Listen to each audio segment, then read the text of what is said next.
Salve, caros ciancedistas! Bem-vindo ao canal da Escola da Diplomacia Periférica. Nós estamos no vídeo 12º, já entramos, portanto, na fase de conteúdo, o creme de la creme desse concurso público.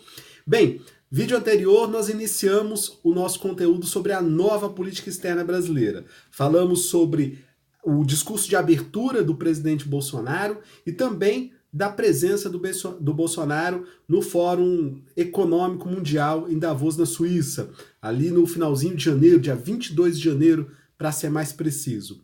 Hoje nós vamos conversar sobre o discurso de posse da Sua Excelência, o ministro Ernesto Araújo, e também da sua participação na reunião extraordinária da OMC, Organização Mundial do Comércio.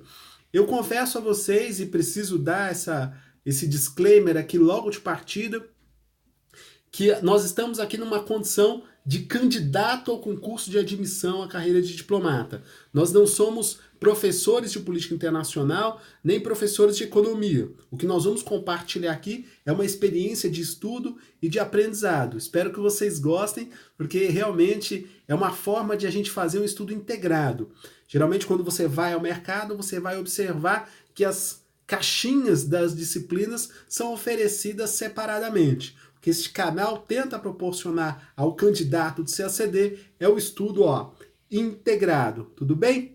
Sem mais delongas, queria dizer que esses discursos podem ser acessados na própria página do Ministério das Relações Exteriores, e lá, ontem eu tinha dito que você encontraria esse discurso dentro da área de notas à imprensa.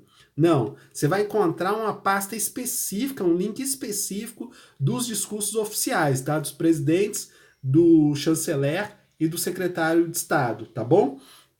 Bem, eu confesso a vocês que eu fiz algumas observações. Se vocês puderem, inclusive, dar uma pausa no vídeo e buscar o discurso, eu acho que pode ser muito útil, porque ele não é tão longo e ele nos ajuda a orientar os textos que nós vamos ler para a identificação dos grandes temas que devem vir a segunda e a terceira fase.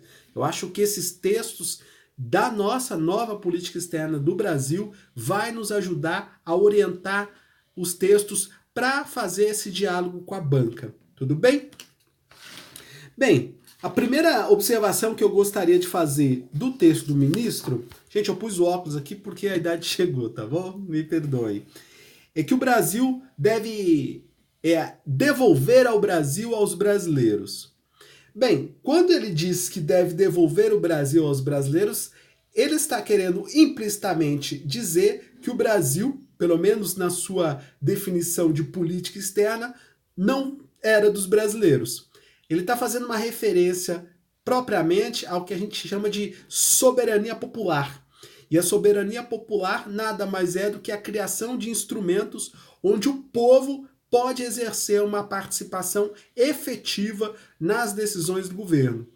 O presidente Bolsonaro já tinha comentado alguma coisa nesse sentido, de que ele é uma emanação popular, e aguardar como esses instrumentos de participação direta ou efetiva deve acontecer. A Constituição prevê, naturalmente, plebiscitos, referendos e projetos de iniciativa popular, mas o ministro Araújo ainda não disse no seu discurso como deve se devolver o Brasil aos brasileiros. Mas é importante que ele abra o seu discurso com essa referência.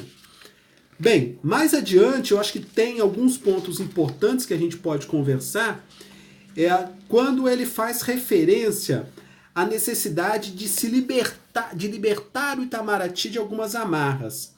E aí ele diz, me permitam abrir aspas: para libertar o Itamaraty através da verdade, precisamos recuperar o papel do Itamaraty como, olha só, guardião da continuidade da memória brasileira.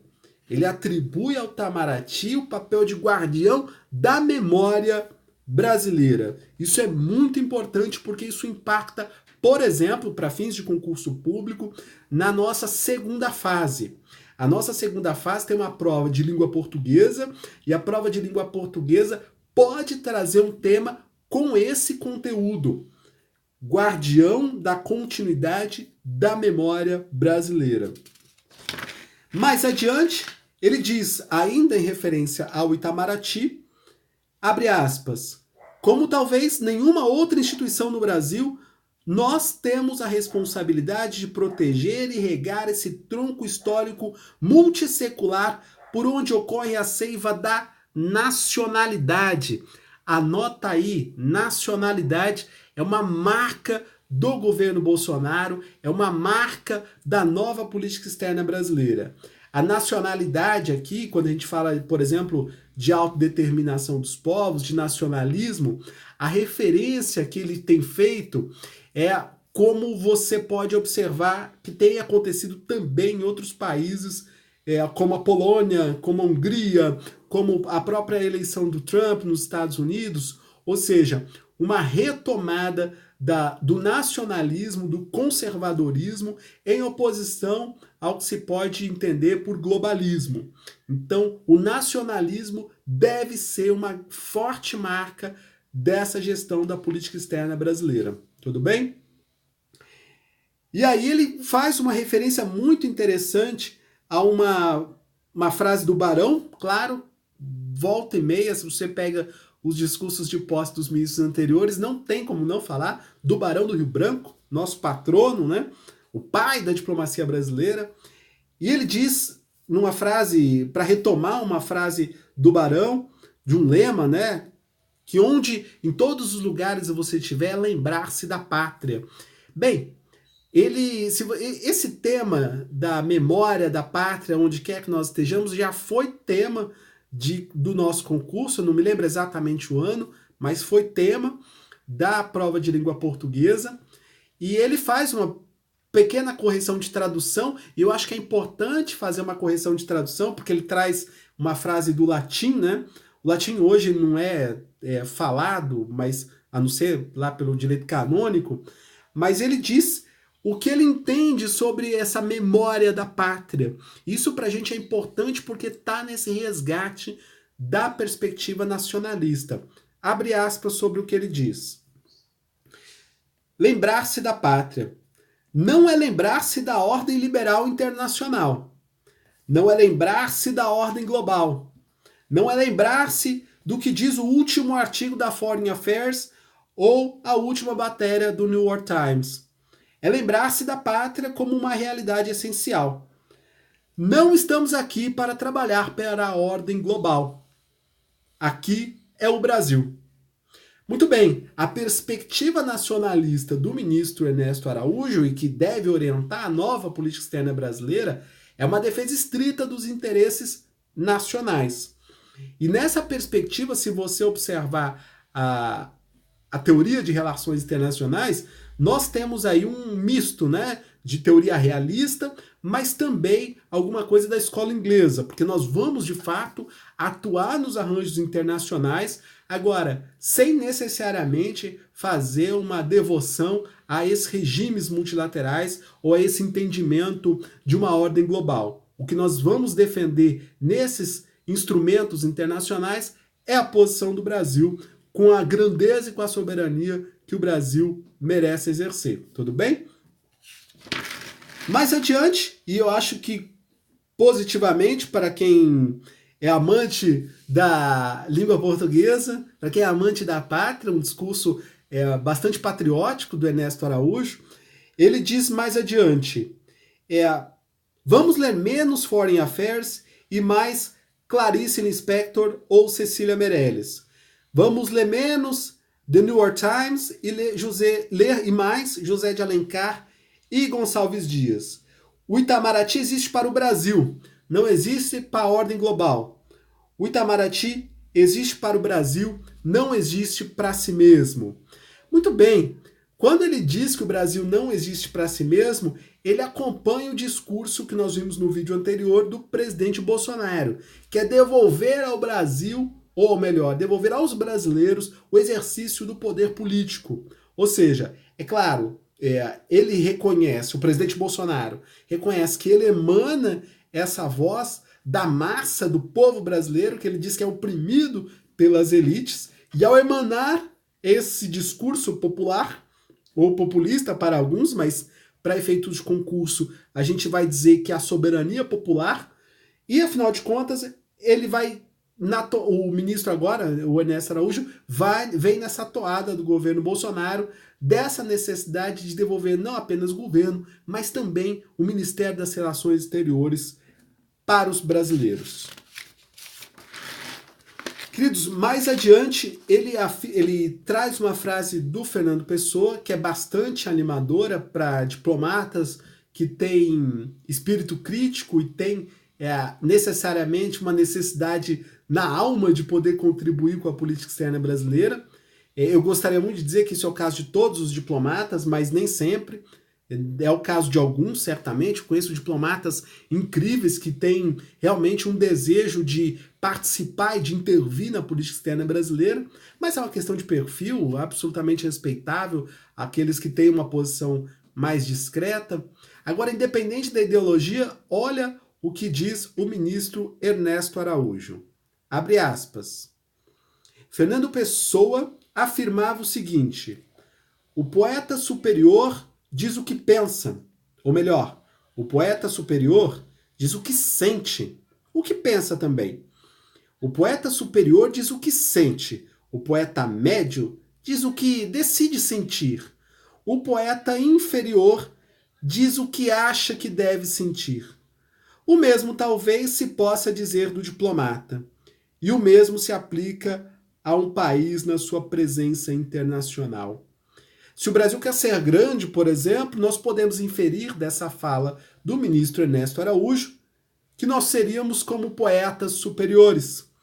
E aí, nesse sentido, nós poderíamos dizer o que sentimos. Bem, cautela, né? Cautela, porque afinal de contas nós vamos dialogar com uma banca examinadora. E a banca examinadora tem uma certa expectativa sobre até onde nós podemos dizer o que sentimos. Porque afinal de contas, nós somos executores de uma política externa orientada com novos paradigmas, com uma nova perspectiva. Então, para efeitos de concurso, ou seja, antes de você entrar na carreira de diplomata, é importantíssimo que você some pontos. E, nesse sentido, cautela para interpretar um discurso do ministro das Relações Exteriores que está num contexto de discurso de posse, que está num contexto de inovação. Ou seja, ele traz um discurso de arejamento da casa, inclusive com medidas práticas, né? Basta você observar as nomeações que ele tem feito no Itamaraty, invertendo inclusive postos dentro da carreira, né?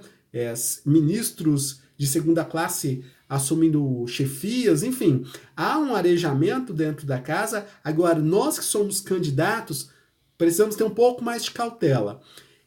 Muito provavelmente, é possível que aconteça um tema de segunda fase tocando nesses textos de literatura portuguesa e de literatura brasileira. O mote aqui é defender a pátria, defender a memória, o cadinho brasileiro, defender a cultura brasileira. Acho que aí tá ótimo, sabe? A gente vai junto com o Ernesto Araújo. É uma prova, no caso de língua portuguesa, onde os professores estão, digamos, ali para avaliar a nossa habilidade com o uso da língua portuguesa. O tema que nos ajuda a estudar agora seria a literatura. Ele citou Padre Vieira, ele citou Cecília Meirelles, ele citou José de Alencar, ele citou Gonçalves Dias, ele citou Clarice Lispector, enfim, ele já te traz uma literatura que você pode absorver. Agora, para fins de concurso, não recomendo para 2019 você sair lendo esses livros. O que eu recomendo é que você recupere a história, por exemplo, do começo do Império Brasileiro, quando a gente buscava uma identidade nacional, e a literatura, sobretudo na fase do romantismo, nos ajudou muito. Então, se você pegar a história da literatura brasileira no século XIX, você vai encontrar uma fase predominantemente romântica e com algumas fases, né? Tem uma fase aí que ele cita aqui do Gonçalves Dias, que é talvez a primeira fase do nosso romantismo. E, claro, você pode falar desse ufanismo, você pode falar dessa memória que está ali registrada. Aliás, se o comando da questão te der margem para entrar na fase realista, bem, ele citou José de Alencar, ele não citou Machado de Assis. Então atenção, tudo bem? José de Alencar. Mais adiante, ele já falando da política externa, ele dá um pouco um retrato de como ele enxerga as relações internacionais, e eu vou pedir licença para ler para vocês, porque o que importa aqui é o que o ministro Ernesto Araújo pensa e não exatamente o que esse candidato pensa, tudo bem? Então, com licença, é um texto curto, mas acho que é bem importante. Abre aspas. Somos um país universalista. Toma nota aí, universalismo. A partir desse universalismo, queremos construir algo bom e produtivo com cada parceiro. Mas universalismo não significa não ter opiniões. Universalismo não significa uma geleia geral. Não significa querer agradar a todos. A vocação do Brasil não é ser um país que simplesmente existe para agradar. Queremos ser escutados, mas queremos ser escutados não por repetir alguns dogmas insignificantes e algumas frases ascéticas. Queremos ser escutados por ter algo a dizer. Ele continua. Nós buscaremos as parcerias e as alianças que nos permitem chegar aonde queremos. Não pediremos permissão à ordem global, o que quer que ela seja.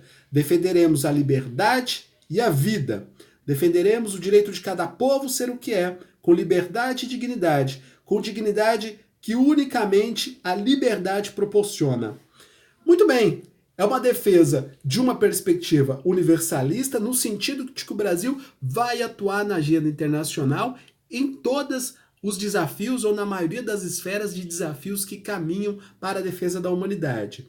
Não preciso dizer que há uma perspectiva nacionalista, há uma perspectiva de defender o interesse do Brasil, mas o interesse do Brasil onde quer que ele esteja. Então nós vamos sim participar dos foros multilaterais, nós vamos sim participar, na medida que nós fomos escutados naturalmente com força, das grandes decisões e dos grandes movimentos da humanidade. Agora, qual é a estratégia que a nova política externa deve adotar para fazer essa incidência, para ter essa participação? Ele diz logo aqui no começo: buscaremos as parcerias e as alianças que nos permitam chegar aonde queremos. Essas parcerias e as alianças já começaram. Então, nós podemos observar uma aproximação com os Estados Unidos da América, nós podemos observar uma aproximação com Israel, com o Chile, com a Polônia, com a Hungria. Ou seja, nós vamos entrar no contexto de uma agenda nacionalista. Agora, uma agenda nacionalista não significa uma agenda liberal. Uma agenda nacionalista significa uma agenda que defenda valores, é uma agenda conservadora, tudo bem? Ele continua, abre aspas, quem ama, luta pelo que ama. Então nós admiramos quem luta, admiramos aqueles que lutam pela sua pátria e aqueles que se amam como povo. Por isso, admiramos, por exemplo, Israel, que nunca deixou de ser uma nação, mesmo quando não tinha solo, em contraste com algumas nações de hoje, que mesmo tendo seu solo, suas igrejas e seus castelos, já não querem ser nação. Então ele usa Israel como exemplo, como a gente já disse, uma agenda conservadora, nacionalista, é a proposta da nova política externa brasileira, inclusive com direito à vida.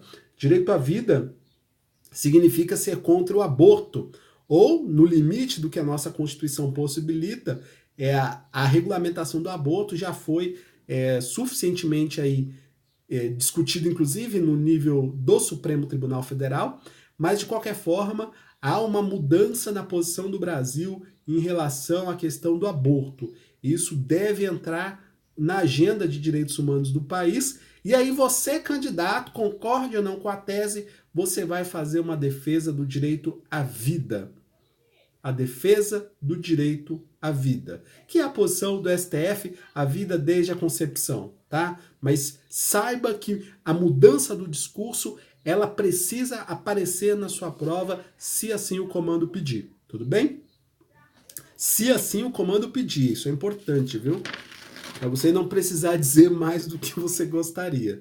Não é uma defesa de tese, a gente não está estudando na universidade. Nós estamos estudando para defender os interesses do Brasil e nós estamos estudando para fazer uma prova onde a gente demonstre cabalmente que nós temos condições de fazer a defesa dos interesses brasileiros sob a nova política externa brasileira, sob essa orientação que nós vamos ser submetidos. Tudo bem? Mais adiante, ele faz uma crítica ao que era a política externa para estabelecer essa nova política externa e ele faz uma referência ao globalismo. Você já ouviu falar sobre globalismo? Pois é, ele remete o globalismo, claro, ele faz uma série de reflexões, mas ele diz que, essencialmente, o globalismo, abre aspas, abafa aqueles que se insurgem contra eles para espalhar que, para fazer negócios e comércio, não se pode ter ideias nem defender valores. Ele diz que o globalismo também tem várias ramificações ideológicas. E pela forma como ele está colocando o globalismo, é a ideia, inclusive, que havia no Consenso de Washington. Ele não diz aqui expressamente isso. Mas qual era a agenda de Washington? Do Consenso de Washington, lá de 89. A gente teria que fazer uma série de ajustes na nossa economia e a partir desses ajustes nós entraríamos aí no comércio internacional. Eu penso que aqui ele vai precisar alinhar esse discurso com o ministro da Fazenda.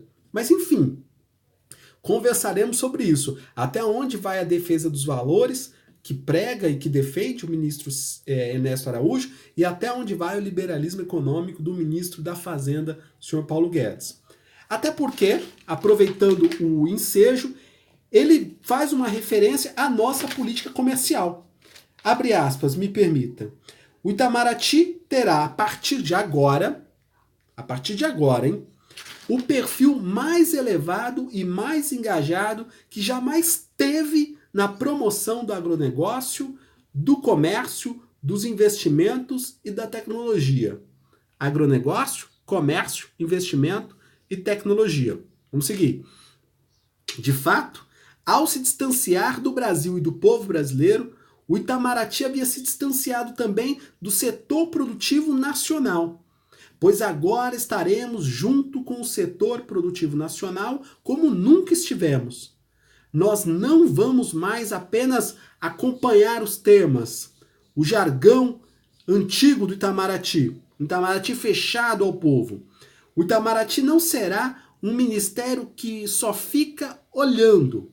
Vamos trabalhar sem descanso para promover o comércio agrícola, a indústria, o turismo, a inovação, a capacitação tecnológica, os investimentos em infraestrutura e energia, avançando ombro a ombro com os outros ministérios. Muito bem, então teremos um Itamaraty engajado na promoção comercial. Nós temos uma diplomacia comercial que data aí dos anos 50, né? Bastante forte, sobretudo ali na fase do... Eu não sei se o Eugênio Goudin chegou a participar do Itamaraty, mas, claro, ele tem uma importância fundamental na nossa política externa. Mas a gente pode recuperar aqui, então, a figura do... Olha, eu ia falar Olavo de Carvalho, mas não é Olavo de Carvalho não, gente. Me fugiu o nome, o Paulo Roberto de Almeida até fez uma bibliografia sobre ele. Talvez você esteja lembrando o nome de um dos grandes expoentes aí da nossa diplomacia econômica, tá? Ah, Roberto Campos, exato. Roberto Campos tem uma tradição bastante longa na nossa política externa da área econômica, desde aí dos anos 50, 60. Nós vamos falar sobre ele um pouco mais adiante, porque a gente vai definir a cara da nossa promoção comercial.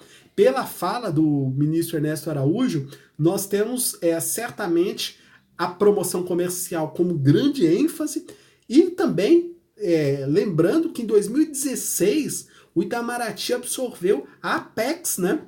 A Apex. Então nós teremos aí não só o Departamento de Promoção Comercial, como a Apex para se engajar ao lado da defesa do setor produtivo nacional. Então nós teremos, faremos das nossas embaixadas, ou pelo menos dos nossos setores de promoção comercial, grandes escritórios comerciais. Inclusive ele fala isso, abre aspas, Contaremos também com o setor de promoção comercial dentro do Itamaraty, que multiplicaremos por 4. Vamos desburocratizar os setores de promoção comercial nas embaixadas do exterior, para você ver onde vocês vão trabalhar, viu, gente?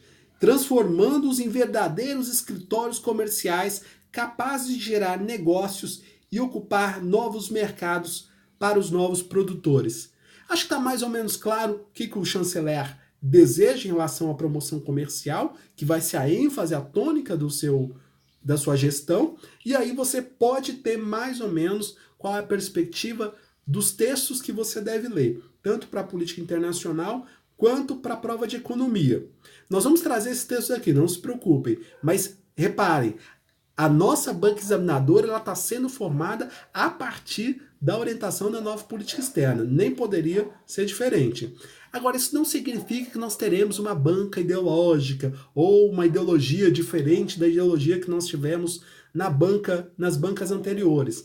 O que nós temos são ajustes. Tem um grosso, uma parte desse conteúdo que ela é um conteúdo de política externa. E esse conteúdo de política externa, que é estável, nós vamos falar mais adiante. É que nós estamos iniciando nesse bloco da nova política externa. Isso deve levar umas 5, 6 aulas, tá? E aí depois desse bloco de 5 aulas, a gente fala do que permanece, do que é mais tradicional na política externa brasileira e que deve permanecer também na nossa orientação para os estudos, tudo bem? Por enquanto, lembre-se, a gente está falando da nova política externa brasileira. Para encerrar a fala do nosso ministro, eu queria lembrar que ele fez uma importante colocação no seu discurso de posse em relação a como nós vamos estabelecer as nossas parcerias. Eu vou ler rapidamente a fala dele em relação às relações bilaterais e multilaterais, e quando nós formos tratar sobre o OMC, a gente vai ser um pouco mais preciso, tudo bem? Porque acho que vale a pena dar um capítulo especial à participação do Brasil na OMC. Muito bem, ainda aqui no discurso ele diz, abre aspas, nós orientaremos todas as relações bilaterais e multilaterais para a geração de resultados concretos para o emprego, a renda e segurança dos brasileiros. Ao mesmo tempo que as relações bilaterais, investiremos renovado esforço também nas negociações multilaterais, especialmente na OMC. Na OMC, diz o ministro, vamos reorientar a atuação do Brasil em favor daquilo que é importante para os brasileiros, não importante para as ONGs. Defenderemos soberania, defenderemos a liberdade de expressão, de crença, liberdade na internet e liberdade política.